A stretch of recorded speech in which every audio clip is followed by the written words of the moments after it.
we go. We're back. It's been a few weeks. It's been a busy few weeks. I went out and worked on 2 Fridays, and I didn't turn into some type of creature from the deep. So for those of you that are wondering, you can work on Friday. You'll survive. It'll be okay. Crazy. And you'll feel better about your weekend after putting in a full week's work. So it is Friday. I didn't work, but I did get Nick on camera today for us to share a few thoughts about AEP and halfway through. So Nick, how's your AEP been? And I appreciate you being here with me today. Oh, thanks. It's been pretty good. I feel like this has been a surprisingly normal. I feel like after the last 2 or 3 years, AEP has been throwing a lot of curveballs at people, and this has not been one of those years where there's been a lot of crazy curveballs. I think things are looking pretty much like what they were expected to look like. The 48-hour rule is what it is, but it doesn't seem to be hampering anybody. And so far, so good. Things are sort of chugging along. How about you? How's things going with you? I am sitting at 76, I think. Nice. So far. Goal is 100. I think we've got time to make it to 100. I'll get there. I think 70-ish was about where I topped out at some of my other peak AEPs, but those were all like single carrier or only 2 carrier type AEPs. This is like not only 2, but like all of them. Yeah, it's a lot. So let me ask you then, because this is the first time you're going from being kind of like a one carrier guy to doing more stuff. Are you finding that that's making a difference? Being like truly a broker, is that doing stuff for you that you might not have been able to do otherwise? Yeah, absolutely. So last year I had Humana, United Healthcare, didn't have Aetna because Aetna's a pain in the butt to get set up with. But they are. Gosh darn, the best freaking product once you have it. Yeah. So I didn't have Aetna set up. I had my old friend Cigna in the bag. So I guess I was working with 3 carriers, which is more than one. This year, it's pretty much everything, even down to some of the crazy regional players, just because there is some value to them as well. Yeah, so absolutely. It has absolutely created additional opportunities I wouldn't have had before, even if it's like those nuanced plan changes just to make Miss Betty your client, ethical kind of plan changes. Even if it's like those type of situations, maybe it's just the increased knowledge, the increased experience from the year prior. But with the tools that we have available with like the Sunfires and the Medicare centers of the world, I don't know why an agent couldn't at least go to bat with 2 or 3 top players in their market. I mean, like, I don't know that especially new agents, I don't know that new agents need to carry every single carrier they have available to them in their bag. But I think that's probably something that you want to work your way up to eventually, because it is there. Every carrier has like the thing that they do, right? It's useful sometimes to be able to lean on that like, this is the thing that this carrier does type of a situation. And that's always really handy, especially some of these little regional players that seem like they're not worth picking up. Usually there's a reason why they're around, especially if they've been around for a long time. There's usually a good reason for that. And they are worth playing around with. The name of the game is really getting as many people to be your client as possible in AEP, right? Whatever value you can show them, so that they want you to be their agent. That's the goal. So sometimes that is looking at the little regional carriers that maybe a little bit of a pain in the butt to contract with. Maybe you can't use Sunfire to do an enrollment with them. Maybe you gotta go to their website. Oh no, go to the carrier's individual website and look some stuff up. But sometimes that's valuable. Those things matter, and you build your client base by doing that and being unbiased and being able to give an accurate representation of the entire market that way. I think, as you were saying, that's probably a stage 2 type of moment in your career. Have a guy, you've met him, we've talked about him generically, that this is his first year in Medicare. 8 to 10 years in the business, new to Medicare as of the conclusion of the KSKJ trip. I had him in the car. We went out and saw some clients. First AEP. And he's asking me, what is next year going to look like? I said, next year probably includes a carrier not on Sunfire. Not yet, but next day. Stage 2 is those type of companies where not the Clovers, that's on Sunfire, but like the off-brand South Jersey, only see them in those market kind of companies. He'll be adding. because he'll be ready for that stage 2 of his Medicare journey. Yeah, and it's definitely not like it's not the stuff that you want to pick up when you're getting started, because there's so much other stuff that you need to try and figure out, and you need to just kind of learn the major players in your area and learn what they do. And sometimes you're going to be walking away from business because of that, because there's nothing that you can do, because your major carrier in your area is United Healthcare, and they don't do the one thing that this client needs because they need this weird regional carrier. Well, you're not the agent for them yet if you're not at the place where you can handle that much information. But the thing that you start to realize as you start to work with these carriers is the differences between the carriers seem larger than they really are. And you start to realize that everything falls into little categories, and that the differences between those categories is not as big as it seems like at first glance. And most of the carriers are kind of doing the same thing, and there's really only one or two categories where they really stand out and differentiate themselves. And it starts to become easier and easier to pick those things out. But you want to add it on slowly. And it's like final expense, because I know there's a lot of final expense agents that watch this channel. Oh, so yeah. It is like final expense. You start with like one final expense carrier. Mm-hmm. You pick up one final expense carrier that does a lot of stuff and covers many people, and like 80% of everybody you can meet with will fit into their underwriting and will work with them price wise. And that's the only carrier that you need. And then you bring on another carrier to do some of the stuff that first carrier doesn't do. And then you bring on another carrier to do some of the stuff that those first two carriers don't do. And pretty soon, how every carrier works like the back of your hand. It works really the same way with Medicare. It's just different things that you're looking at. It's not harder. It's just different. Let me tell you a quick story, because I think this is valuable to those that are watching. If you are watching, do us a favor, like the video, comment, and subscribe. If you happen to catch us on the podcast side of what we do, we are now on Spotify. We are on Apple Podcast, thanks to Adam Bersan. So if you're following us in the audio version, follow us however you need to follow us on those platforms as well. Nick, I had a sales situation yesterday night, 6 o'clock appointment, dead tired, had been running 3 days straight. And the lady says to me, well, I already just made a plan selection. In fact, I already just had another agent in my home last night. And she pulls out a plan book from Cigna. Great company, great product choice. But the last app in rule, I think, is valuable to talk about. And then I'll talk about that sales situation if you want to explain the last app in rule. Sure. Yeah. So during AEP, only during AEP, the last application submitted is the one that will become effective in January. So if somebody submits an application at 11:59 p.m. on December 7th, that is the plan that becomes effective on January 1st. And that is the agent who gets the business. That is not true in any other situation for the entire rest of the year. Everything else, it's the first person who submits an app gets the business. But in AEP, the last person to submit an app gets the client. Let me tell you a crazy nuanced off-topic version of that.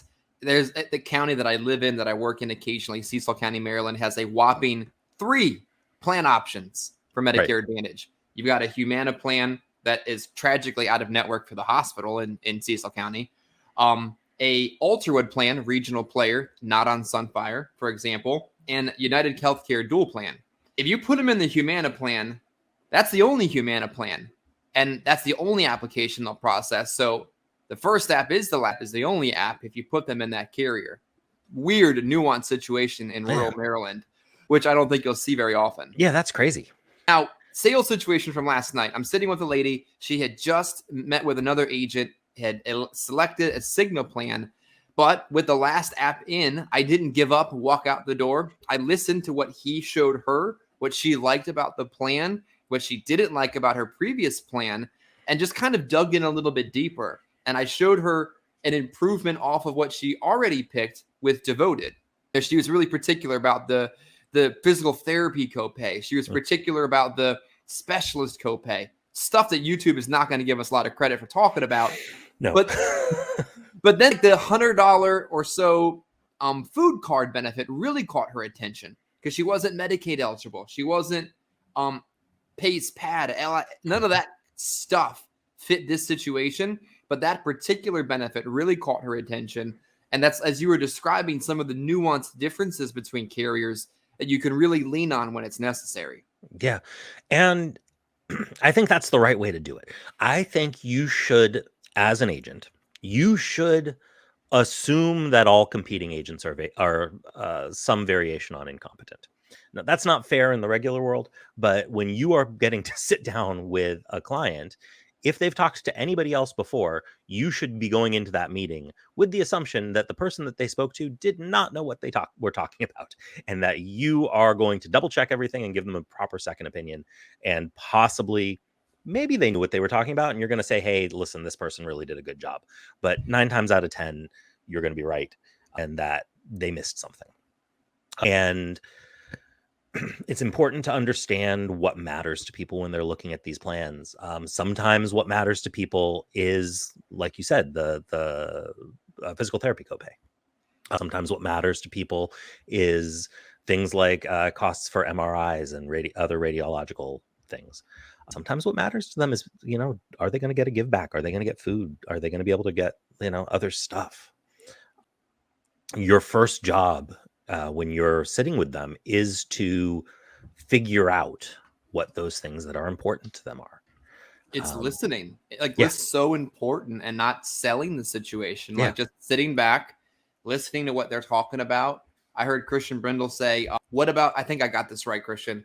Tell me about what you wish your plan did more of or did better with. Like, Yeah. I mean, most of the people are generally pretty satisfied with what they have because they don't know what else is out there. But what do they wish it did more of? Yeah. Yeah, absolutely.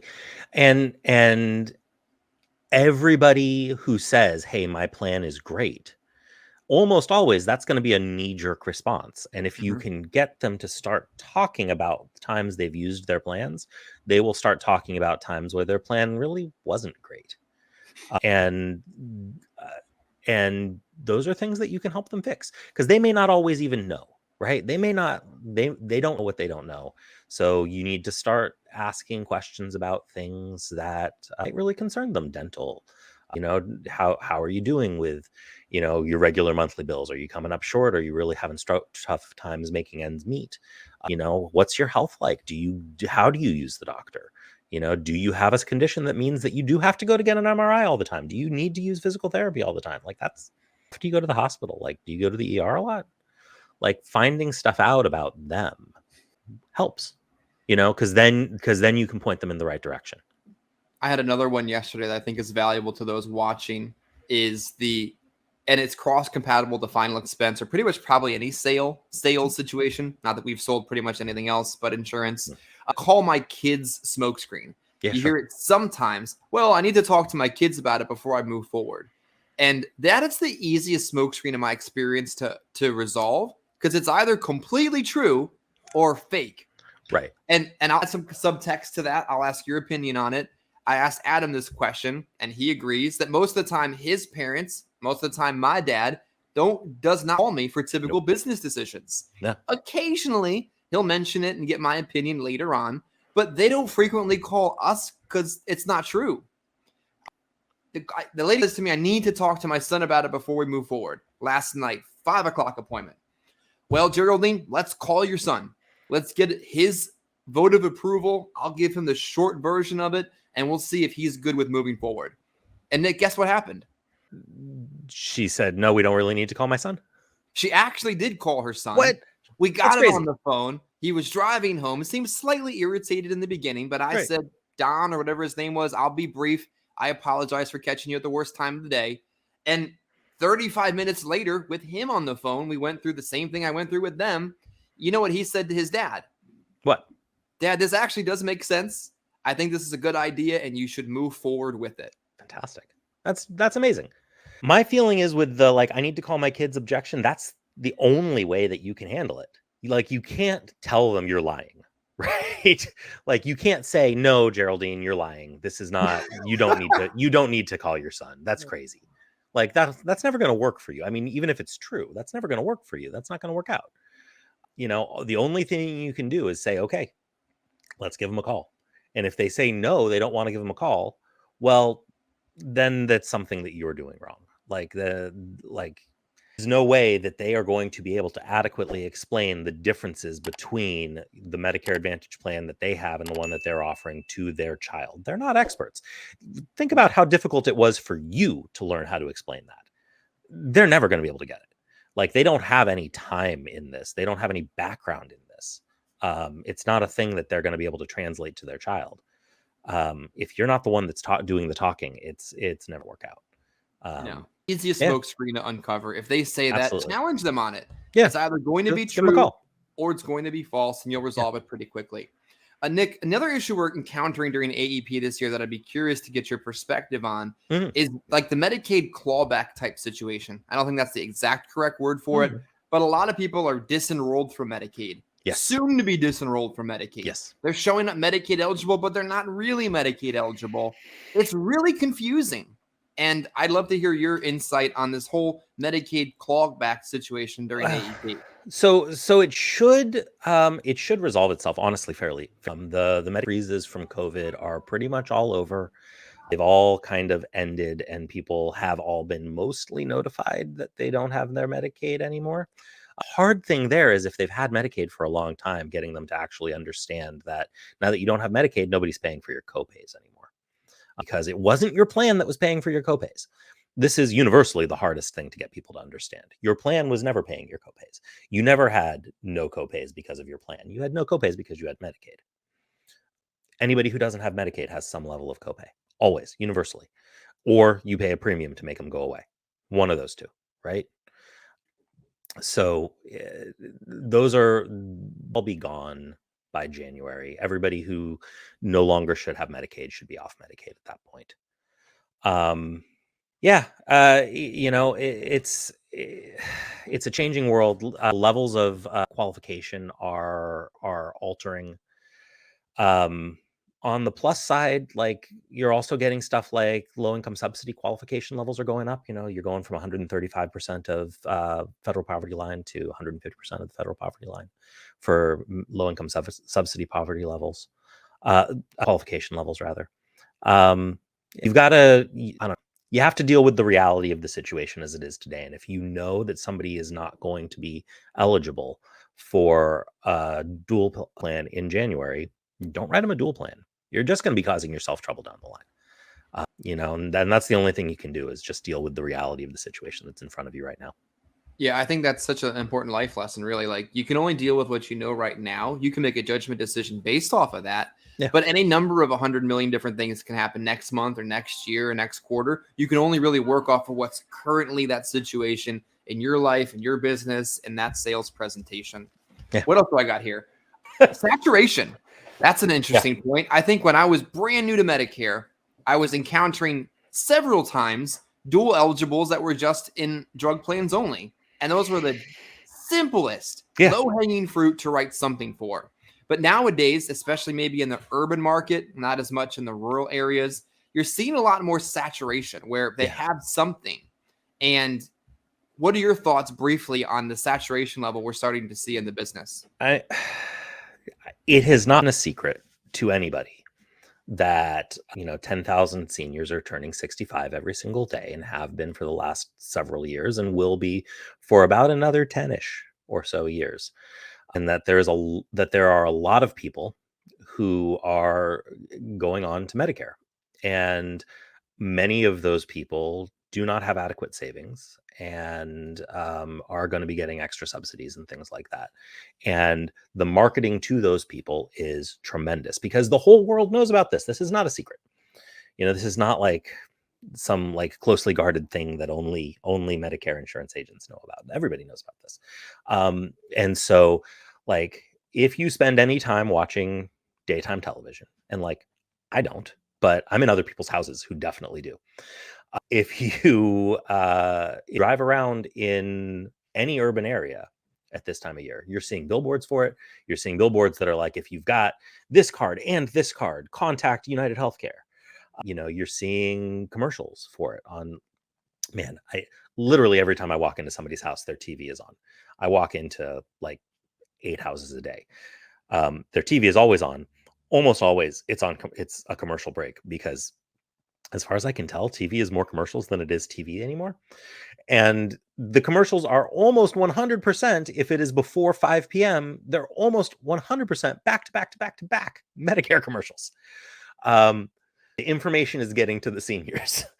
I am starting to get clients who have been my Medicare supplement clients since 2015 calling me up and saying, hey, maybe Medicare Advantage, like it sounds really good, and having to talk to them about that. Like they've for years and years and years they've had Medicare supplement policies, and they're suddenly calling me and being like, hey, Medicare Advantage really sounds like the way.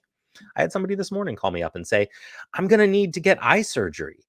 And did you know that my supplement doesn't cover eye surgery? And I'm like, well, for the kind of eye surgery that you're getting, yeah, your supplement does cover eye surgery, Barbara. Like, you're fine. You don't need to drop your supplement and get an Advantage plan just to get, cataract surgery. All that being said, like, market saturation is real. And it is just a fact of life. You separate yourself from your competition by being knowledgeable, by being personable, by being a good listener who provides value to your client. If you go out there trying to catch the low hanging fruit, slinging policies, not developing a relationship with anybody, you're going to have a hard time keeping your policies on books. It's crazy. So this is a thing that I just found out. So I've been doing Medicare for a very long time. Part of the reason why I started doing Medicare is because Medicare, when I got started in like 2014, had a reputation for being extraordinarily sticky business. Like really, really, really sticky business. Like the people who got a Medicare plan from an agent kept that agent forever, and it was impossible to pry them away from that agent. With people who were considered dual eligible, it was a little bit easier to flip them, and duals would flip a little bit more easily, but it was still like mostly they were really grateful that they were getting all these extra dual benefits, and they got really associated that with their agent. And so people's persistency for Medicare plans was like in the high 90s forever. I think average persistency for Medicare right now is in the 60s. That's crazy. That's nuts. It is because most people are taking the get rich quick scheme approach to Medicare, and they're going out and they're slinging policies. They're not really caring what policies they're putting people in. They're not really talking to people about the policies and what they want and what they don't want. And they're not developing that relationship. And so when somebody else does call them on the phone, they flip. And more importantly, because you're not always going to be able to prevent them from flipping, but when they then get the new card, they don't think of you as their agent and then call you and be like, hey, I just got this new thing. Like, walk me through this.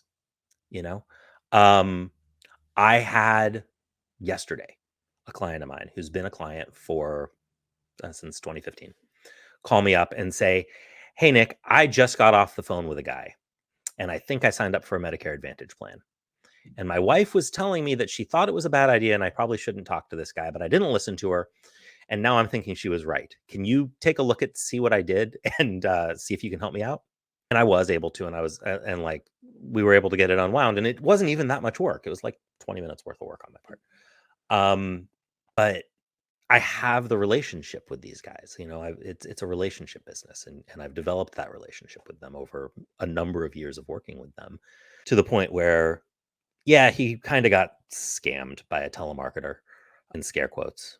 He got inappropriately replaced by a telemarketer. But he then turned around and called me. And that's what you want. That's the place that you want to be. You want to be at the place where when somebody makes a mistake, because they're going to, that they turn around and call you, and you're the person that they call to fix it.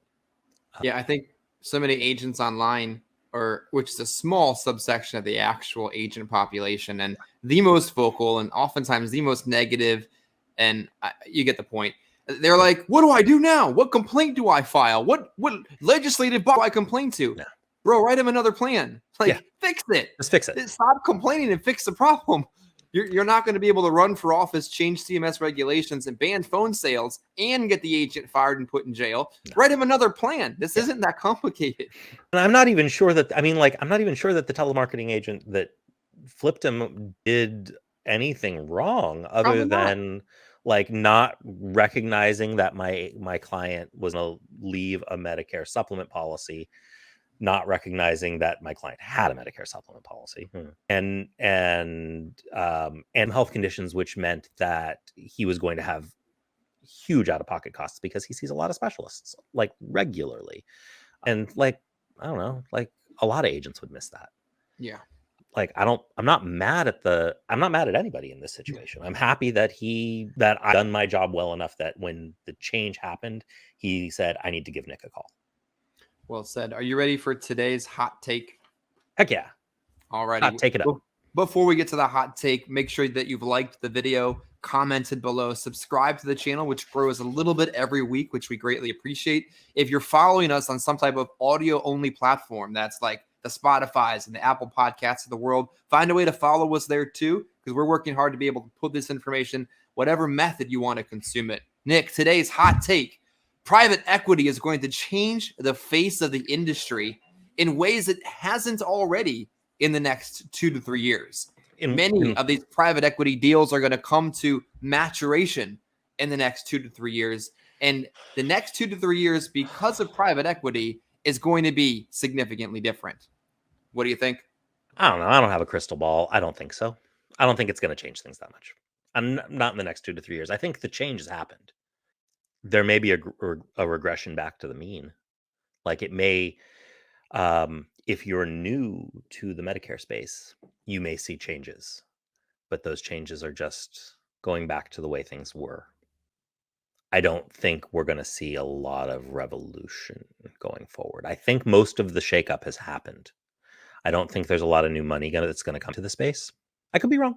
I don't have a crystal ball. But I think barring a lot of new money coming into the space, I don't think there's going to be that much change. Other than, like I said, regression back to prior. And I think we're starting to see that. We're starting to see CMS rolling stuff back to the way that it was prior to 2020. For good or for bad, it is. Fair enough. I think we're going to have some interesting videos over the course of the next few weeks and a few months where we talk about soon to come, what happens with your career? What happens once you've achieved stability? Do you build a business? Do you sell your business? Do you build an office? Do you not? Do you hire a financial advisor to find your way out of the business so you don't become a final expense client? Give us a real quick tease for those that have stayed on to the end. Some exciting topics we have planned towards the next couple weeks and months ahead. Well, I think you just covered all. I think that was as good a tease as anybody's going to give. That was fantastic. I am excited, and I know about it already. So let's talking about it.